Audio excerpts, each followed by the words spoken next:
Hello everybody and welcome to my channel. For those of you who don't know me, my name is Quentin Moore, and I was fortunate enough to retire at the age of 46. Now, does that mean that I stopped working and stuff? No. It just meant that I started a new chapter in my life. And it really was a blessing.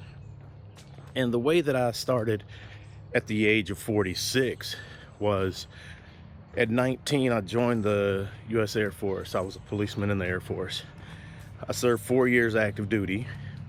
After getting out of the Air Force, I joined the Kentucky Air National Guard. I was in there for 6 years. And then I finished my degree and I obtained a commission in the Guard. I was enlisted in the Air Force active duty.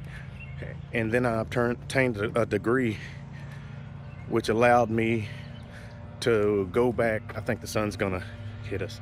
But I obtained a degree which allowed me to join the U.S. Public Health Service.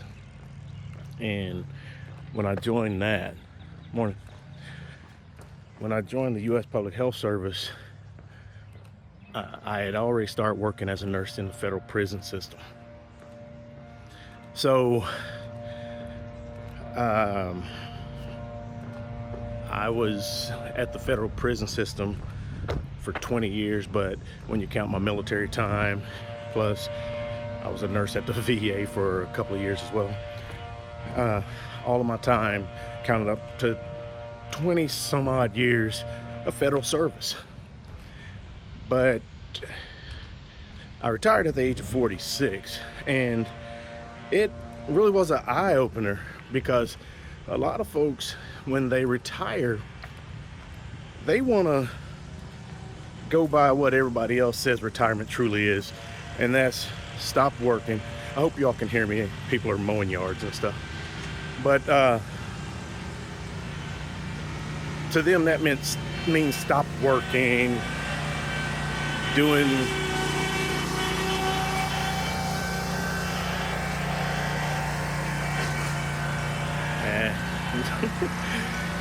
doing, I guess, what I would call lazy man stuff. So, but that wasn't me. That wasn't me. And at the prison, I went from an associate degree all the way to my master's degree, and I became a family nurse practitioner. And so I served inmates as well as working out in the community. But anyway, when it comes to retirement, it was one of those things. I'm trying to keep the sun right there. Retirement is one of those things where you definitely need to make sure that you prepare for it, because if you don't, you're going to have a rude awakening. And if you, how do I want to say it? With retirement, you have to know when your eligibility is. If it's time to go, it's time to go.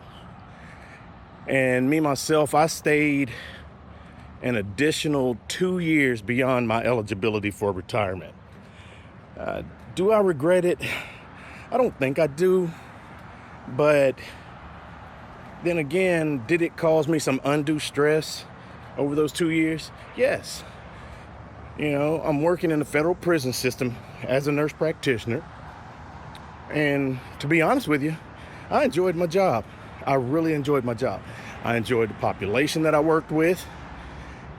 The worst part about the job was the freaking employees. And that's sad to say. And, but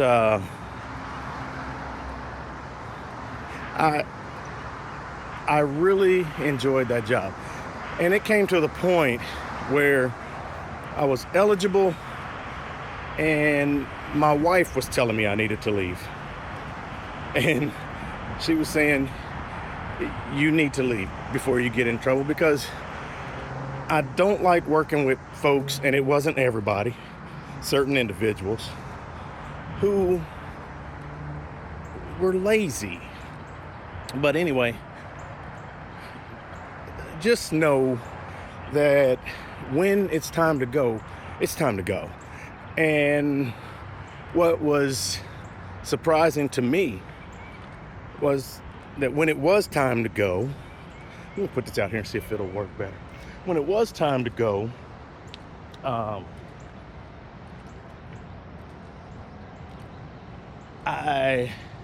it was like a huge weight had been lifted off of me, a huge weight. And so with that huge weight being lifted off of me, there was some freedom there. And with that freedom, it can be a blessing, but it can also be a curse, because now here you are, you have all this free time. And with that free time, now you got to figure out something to do with it, which what I did at 46, and being a nurse practitioner, I'd had a couple of offers to go elsewhere, but my ultimate job, if you will, was that I wanted to become an instructor, a nursing instructor. And so I had a couple of offers there, and I took one of them, and I'm currently still working at that job 9 years later, and because I've been retired for 9 years. But I don't regret a day of going to that job, keeping that job, because you know what? When you're doing something that you love, it's not necessarily a job. It's a calling, it's a joy. There are tough moments. The folks that I work with, they're great, but I really enjoy retirement. And like right now, I'm out here, I'm walking. We're on a 3-month break for summer. That's something that I didn't have at the prison when I was practicing as a nurse practitioner there. I still, on Wednesdays, I still practice, and a couple of other days a week, especially in the summer, I pick up several shifts.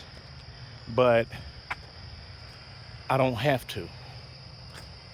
So that's just something to think about there. And let me see, got a list of things here that I'm talking about. One of the things that when people look at retirement, a lot of times we look at retirement like it's the finish line. And I wish someone had told me, but retirement's not the finish line. Retirement is the end of one journey and the beginning of another. And so, how you doing? And so, when you look at retirement, if you plan on just retiring and doing nothing, I think you're doing yourself a disservice. You have to remain active in some way, socially, physically, mentally, for yourself. But you have to decide what that is. You have to decide what that is for you, because that could be different for different people. And like, part of my activity is right now, it's like 8:30 in the morning. I'm out here walking on this trail. I'm probably gonna do somewhere between 3.5 to 6 miles. After I finish that 3.5 to 6 miles, guess what I'm gonna do? I'm gonna go to the YMCA and play pickleball. I'm the pickleball king.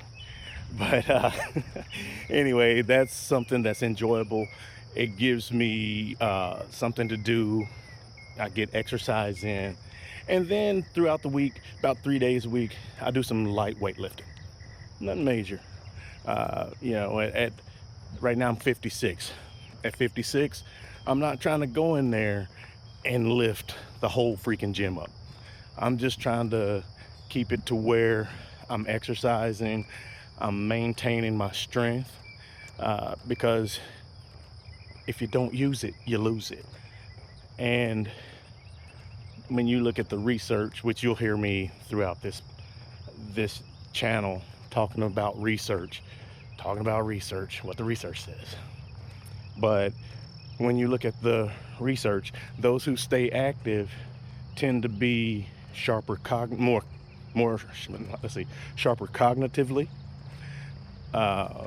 They tend to have less injuries as they age. Morning. And so that's something that I'm going to continue to do. And let's see, what's next on the list? I guess I've already mentioned it, but when you're talking about retirement, the fear is real. The fear is very real. I don't think it's to the point of paralysis, but I knew when it was time to go that I was gonna go. I knew it. I already had my next job set up. The funny thing is, I started having all these thoughts of, will I be able to provide for my family? Will I like the new job? The fear of missing what I had back at the prison. And that's something that is normal. It's something that you'll get through.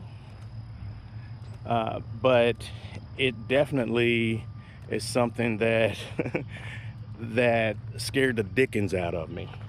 Now we're going back into the sun, so this should be better. It scared me to death.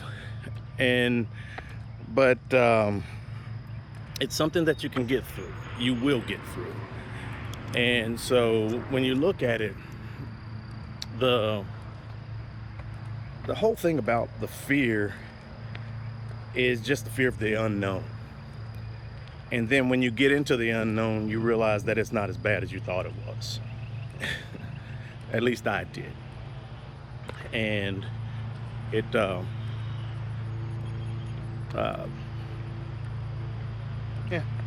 fear is fear. I guess that's what I'll say. And it doesn't really dictate how you come out in the end. So let's look. Everybody's trying to find me and run their lawnmowers and stuff. Like, let's look over my shoulder there. Well, you can't, but he's back there. So one of the main things was the loss of structure. And when you look at how you wake up at a certain time, leave for work at a certain time, get to work, in my case, see so many patients, participate in other activities, participate in activities with your coworkers, leave and come home. All of that is structure. And it's structure that we tend to take for granted. But then once it's lost, it's lost. And that's why you should prepare, which you'll hear me say this later. You should prepare socially for retirement. And what that looks like is, you're going to have your foundation of friends. You're going to provide your own structure. In my case, my structure went from what I was doing to teaching and then practicing on the outside. And that was fine. That was fine. But it helped me get through that particular time. And it maintained a structure, but not the same structure. And good Lord, this guy's following me. But anyway, it maintained a structure, but not the same structure. And, but it did keep my mind thinking. And guys, I'm gonna pause for now until he gets away from me. So getting back to the structure thing, with the structure, if you decide that you're gonna retire and do nothing, I wouldn't recommend that. And because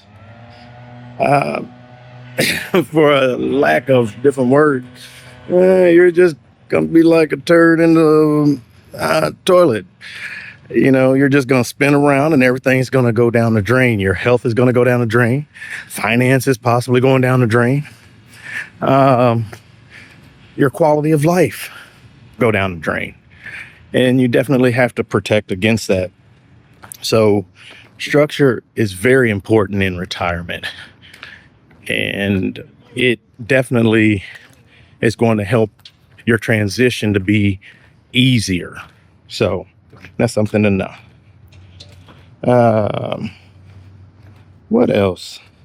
I guess I'll finish with saying one of the most important things that you can do in retirement is to have your own plan. You need to have a plan before you retire. You need to have a plan. You need to not just have it, you need to write it down. When you write it down, you need to implement it. And that way, retirement will definitely be more enjoyable. But if not, a lot of people just float through retirement aimlessly. And some are forced to go back to work. Some choose to go back to work. And when you look at the research, in fact, about 65 to 70% of folks who retire choose to go back to work in order to get that structure, to get socialization and things like that. At that point, for a lot of people, it's not about the money. It's about living life itself. So, pretty much, I've been doing this retirement thing for 9 years. Been doing it for 9 years. Don't regret a day of it. And a lot of the things that I've gone through, I actually wrote down, researched, just to see if it was normal, because I'm like, am I going through this by myself? But come to find out I wasn't. And so through my personal experience and reading, I decided to put a series together on retirement. And I'm not a financial advisor, but I'm talking about a lot of the relational stuff in retirement, talking about finances more now. I'm talking about, things like for people who are still in their career, talking about retirement and setting money up, not using your retirement for a darn bank account. It's a lot of things like that, which I went through, and I figured that all of this stuff is out there on the internet or from a trusted financial advisor or somebody like that. But I figured that I would grab a lot of it and put it all together in one place and hope that you would enjoy it and save you a little bit of time. But with that being said, I'm going to go ahead and wrap this thing up. Do me a favor. If you would, drop a comment down below and tell me what your fears about retiring are, or what your concerns are right now in your career regarding retirement. And I'll definitely make sure that I respond to your comments, and I'll get back to you as soon as possible. But I look forward to you taking this journey with me. As I said again, my name is Quentin Moore, and we're going to do this thing with health, wellness, and community. You have a good day. We out.